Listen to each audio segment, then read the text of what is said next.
Dallas Cowboys. I can't come to Jay no more because he has changed his allegiance to the Atlanta Falcons. He's seen that ship sinking quick and jumped off. He was not the captain to go down with that shit. But the Dallas Cowboys made a trade, guys. Can we get it? Can I get that ding sound, that drum sound, that cheers, something? They made a trade for wide receiver Jonathan Mingo in a 2025 seventh round pick. The Panthers get a 2025 fourth round pick. What are your thoughts on this trade? Jay, I'm gonna come to you first.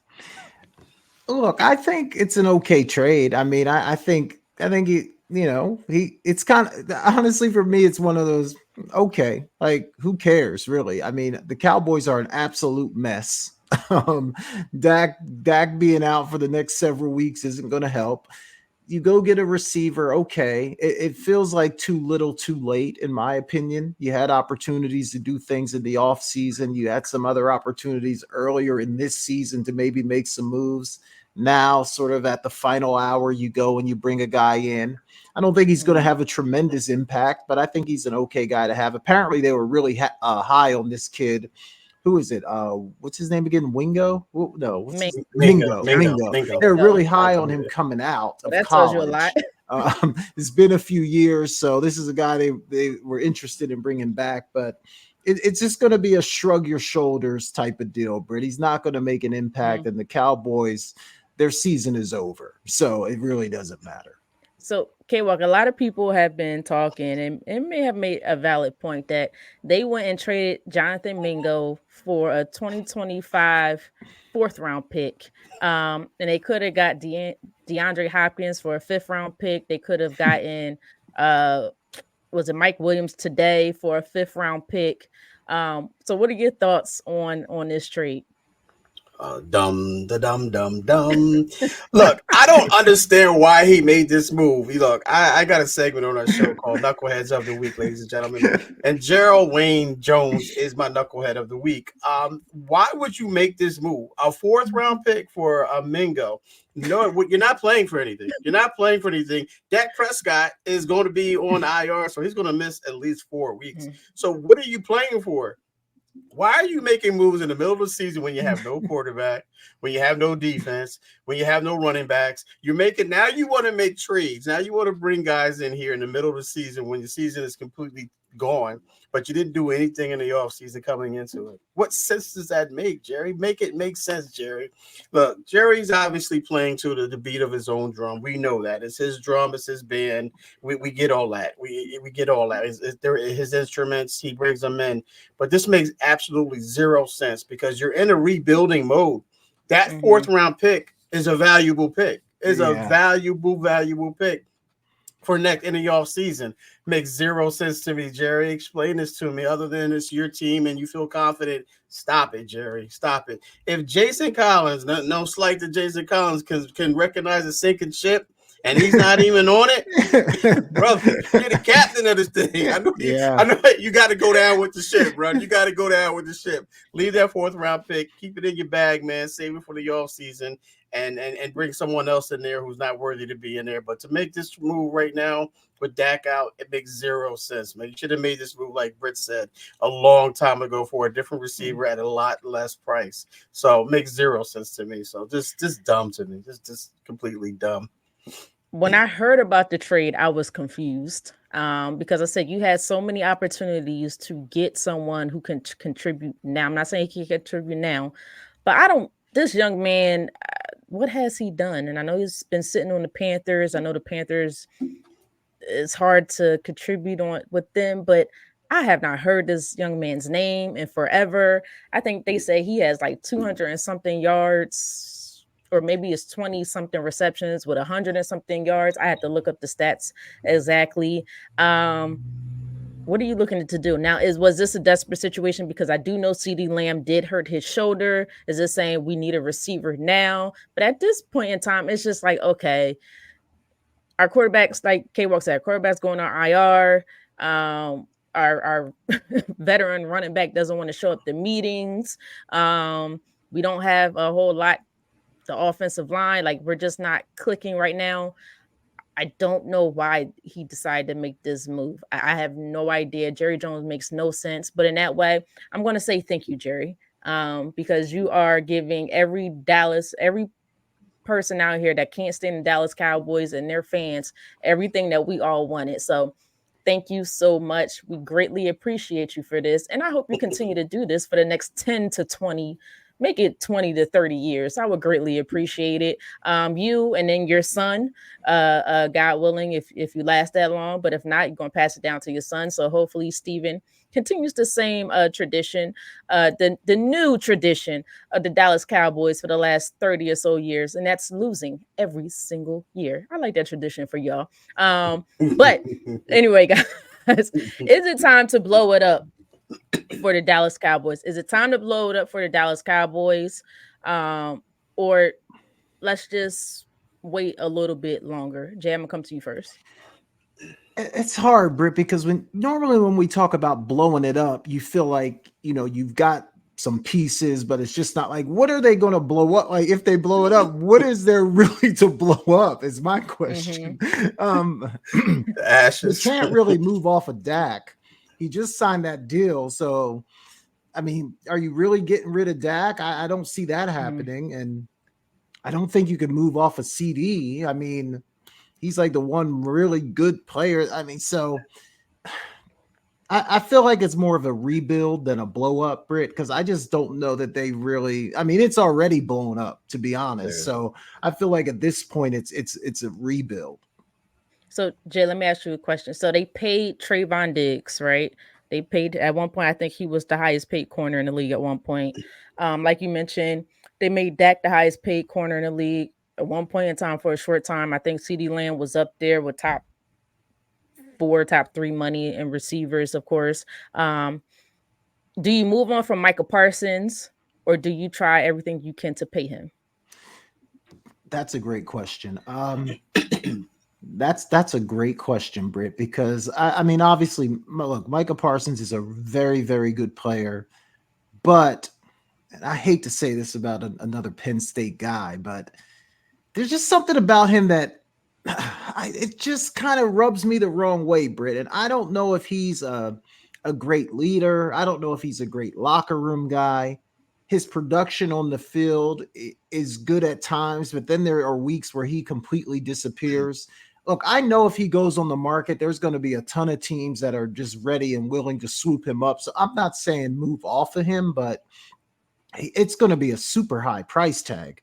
And if you pay him, are you really going to be able to build the kind of team that you want to build? So, but I hate to say this, but I think if you're going to rebuild, you might have to let him walk out the door just to have some money to bring in a bunch of good players instead of Mm-hmm. paying one great player. So they might have to do it, Britt. That sounds crazy, but they might have to do it.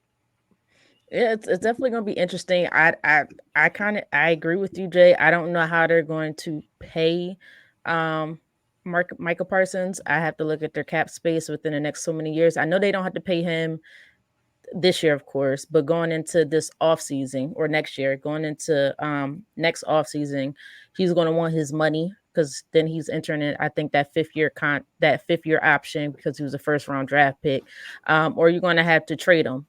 I know there was people thinking that maybe they'll trade him and get a big haul back for him, where you get maybe a first round pick, maybe a couple second or third round picks for him, and that could bring in a lot of young talent that could really help Yeah. jumpstart this rebuild. That's not a bad option.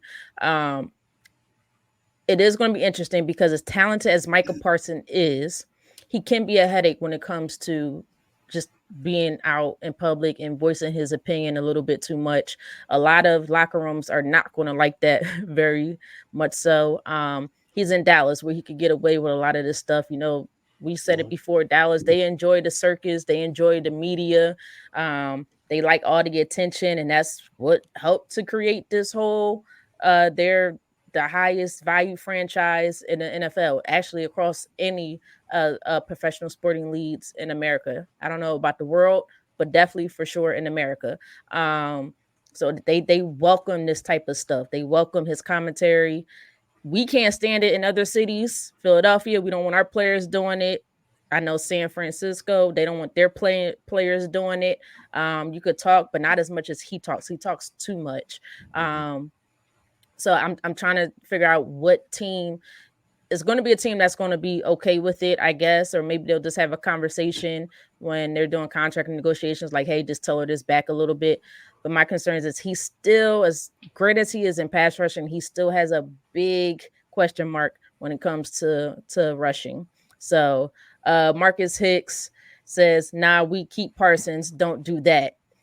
Marcus, do y'all have the money? Is the question. That's he wants to get paid, and he has voiced his he voiced it. He said it loud and clear. I want to get paid. Maybe not this year, but for sure next year. But K Rock, what are your thoughts on? I guess the Cowboys blowing it up, rebuilding. You know what we just said.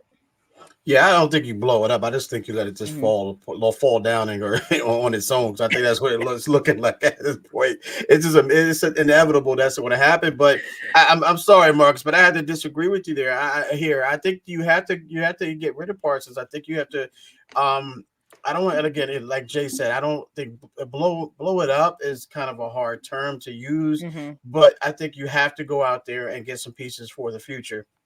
I think Micah Parsons helps that. Helps you getting those trades that you alluded to, Britt, bringing in maybe a second round guy, a second round pick, or a fourth round pick, or fifth round pick, whatever it is. I don't think you care about where he goes. Let that be somebody else's headache, someone else's headaches. It's all about what can you get back for him. That's Right. going to help this team in the future. And again, it goes back to the Mingo trade. You should have held on to that fourth round pick, but you still got to pay him that franchise tag, though. Marcus, I get where you're going there. But I think that you have to use him for guys that you don't have to pay.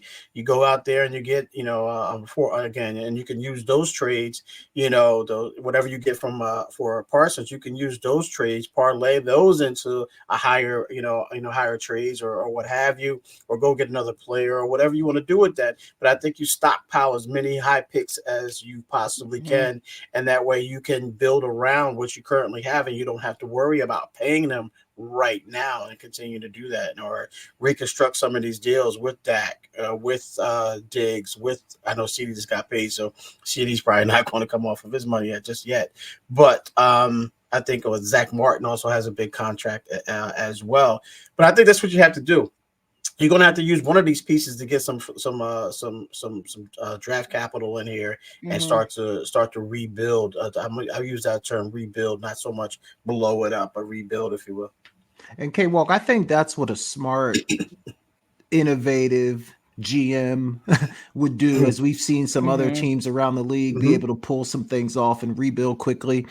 I just think Jerry Jones, his Yeah, exactly. stubbornness, That's the problem. his thinking that he's got all, like, I just don't see him doing it. You know what I Right. Yep. mean? Like, I think if there was someone else in that position, they could probably be innovative, get creative, move Mhm. some pieces around, and maybe get the thing back on the track. But I just think as long as Jerry Jones is sitting in that seat, it's No, I going to agree. be I agree. really, really difficult if you're a I agree. Cowboys fan. Yeah, and real quick, guys, because I know we got to move on to the next topic. But Dak's comments, I know you guys seen his comment on the sideline, Spot on. and Spot on. he said it very clear. We freaking changing the word. We freaking suck. How do you guys feel about that? As him being the leader of this team, understanding he's going to get caught. He's on TV. He's going to get caught. There's always cameras watching you. How do you feel about him saying that anybody can take it? I actually wasn't bothered by it, Britt. It's like one of Hmm. those in the moment emotional things. This was Yeah. after he hurt the hamstring, right? And he's on the Exactly. sideline. So a Hmm. lot going on. I'm okay with him saying it. He's just making an Mhm. observation about what is Exactly. actually going on. Right. So Exactly. I Right. know there's probably people going to say, look, he's a leader, but listen, it's just that's real life. I know these guys get in front of the camera and they say all the right things, but what's being said on the sideline and in the locker room is completely different than what these guys say when they're in front of a microphone. So I didn't have a problem with it. I'm okay Hmm. with it. It was an emotional, in the moment reaction, and it's true. So he wasn't saying anything that's not true. Exactly. Yeah, I mean, you know what, I agree. That look, he didn't say you suck. He said we. So he put Hmm. himself in it as Yep. well. So look. to me, that's part of being a leader. Sometimes you got to just say what the truth is and take accountability. And I think he did all that by saying the word "we." If he would Yeah, have said something else like "this defense sucks" yeah. or who was the quarterback at the time? I can't think of who the Cooper quarterback Rush. was. Cooper Cooper Rush. Rush sucks. Then we'll probably have another conversation. But I didn't have a problem with it. That I agree with Jay. It's frustrating in the moment. You get you get excited for games. You want the team to come out and play their best, but everybody was frustrated. Mike McCarthy slammed down his tablet. You seen Trayvon Diggs in the middle of a play throwing his hands up. Yeah, Trying to get that might be a different situation, but trying to get a call that just wasn't there. So yeah. he spoke the honest truth, and at that time they did suck, or they do suck, is what I like to say. Mhm. Is that a pause moment? Pause. K Walk, your thoughts. But you be thinking about stuff I didn't be thinking about. But no, I mean, I think yeah, I like what he said. I mean, I don't like what he said, but I don't have a Hmm. problem with him saying what he said. It's kind of like the Eminem and 8 Mile at the end of the rap battle where he said, "Well, they're going to talk about you, living at home with your mom and this and that." So he got ahead of that. So he said, "Listen, I'm gonna say it before anybody else says it." So I Yeah. know he wasn't thinking about that, but that's how I'm going to look at it. I'm gonna say, okay, we suck. So yeah, what are you going to say? We suck. I already said that. Well, I agree. So what else you got? But no, I have no problem with it. I mean, that's just what Hmm. it is, man. It's just a spade calling a spade. Him calling a spade. Um, and it's frustrating. I know it can be frustrating, especially with Dak. And Dak's like, they just paid me $60 million. Now I'm out with this hamstring. Then it Hmm. comes out to be worse than they thought. We're not winning. CD's, nursing that shoulder. He's trying to give it everything he got, man. So just hats off to him first and foremost for going out there. Man, listen, I'm a competitor, but yeah, I have no problem with him doing it. He knew that there are cameras everywhere. He probably was mic'd up. Man, I wouldn't be surprised if he was mic'd up, but he knows that there are cameras everywhere, and whatever you say and whatever Right. you do, it's going. Someone's going to find it. So I have no problem with it whatsoever. Yeah, it's gonna be interesting after this season. It seems like Travis Hunter may actually be a Cowboy. I don't know if he wants to be, but it's a possibility that he could potentially be. I know that's where Coach Deion Sanders wanted his one of the places he wanted his These guys two are boys starting to to go bug me. to. They're really Uh, starting to bug me, trying to dictate hey, everything. they playing Trying to they dictate play right in their hands though. It's goes like playing right into their hands. Well, actually, Travis said he wanted to stay in Colorado, so that sounds like Denver is where he wants to be. I don't know if that's where he will end up